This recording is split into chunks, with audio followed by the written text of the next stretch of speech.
thank you all for coming, first of all.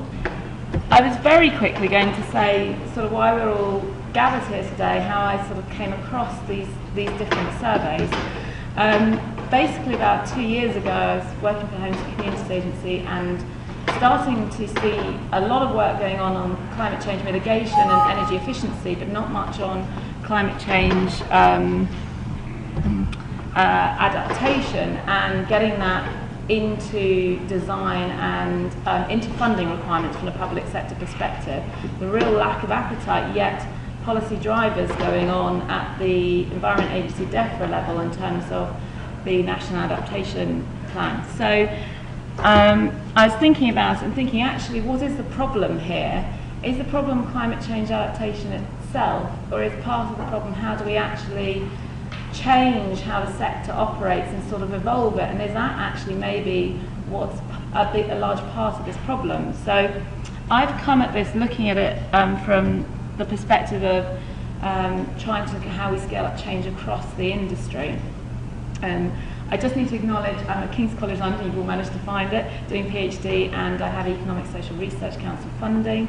Unfortunately, the process that mean that I do not yet have my full ethical approval, so this workshop is because we're actually all interested in talking, and I will produce summaries, but they won't directly be used in a PhD. Just have to make that clear. Okay, the reason we're actually all gathered here today is in the extensive literature review I was doing, which included what academics call grey literature, industry literature. I was over a period of really the last sort of the autumn period last year, I came across 5 different surveys going on at the same time, all related to climate change adaptation, and if they didn't directly look at the built environment sector, involved practitioners that are in it.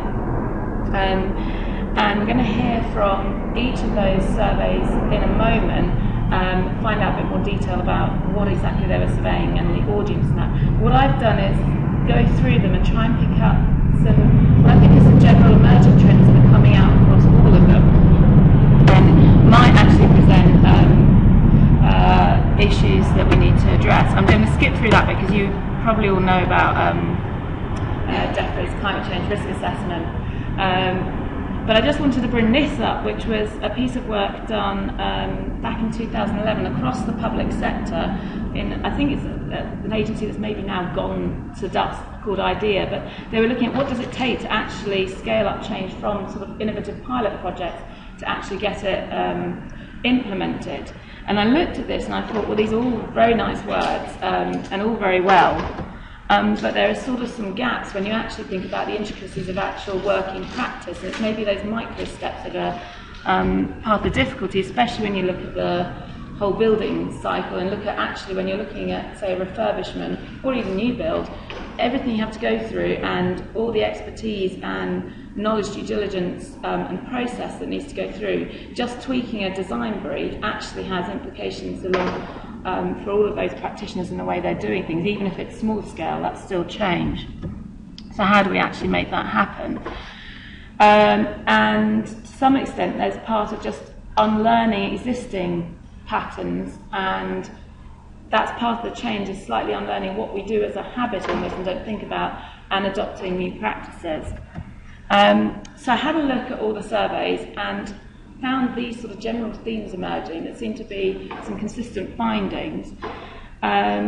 What's great is there does appear to be a good understanding of climate change adaptation, and there is also a good understanding of the intrinsic link with lifestyle and behaviour, but not necessarily in terms of there's good knowledge about national and even in some respects regional, in terms of actual knowledge of the locality within which people are working or where their stock is based. And when we start to get into realms of microclimate, that's when people are a lot more uncertain or didn't know where to find the information. It was also really apparent that most of the sources of information that people were acknowledging that they were using were from the public sector, and there really was very little reference to professional bodies and continual professional development. So pick that up. And then in terms of the actual sort of knowledge gaps that people were raising that seemed to come up from across the surveys, the microclimatic impact, which I already talked about, modelling of overheating, it's really recognised now. There's been a lot of studies recently following on from the CLG gap analysis, that overheating is a problem in new build and potentially a big problem in refurbishment. But in terms of the actual modelling and what can we do about it, is a whole other matter. The other thing that came up was that stock condition asset data is often quite poor, and that makes it really difficult to actually look at effective adaptive measures. And also that we need to have more scenario modelling, particularly because actually there's uncertainty around climate change projections, and particularly when you get to sort of 2050 time 2080.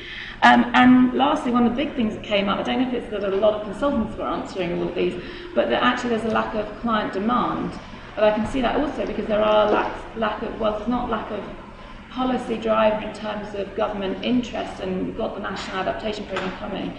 There isn't sort of the usual sort of regulation or looming regulation and lots of lovely funding that normally kickstarts the sector into action.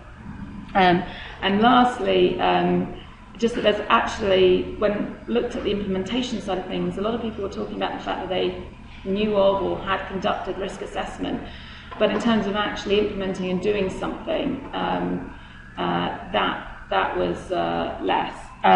There were some consistencies and people mentioning conflicts caused by SAC and need for greater coordination and collaboration with local approaches because of the links with utilities, infrastructure, but also if you're looking at lifestyle and behaviour change as well, looking at the governance side of that.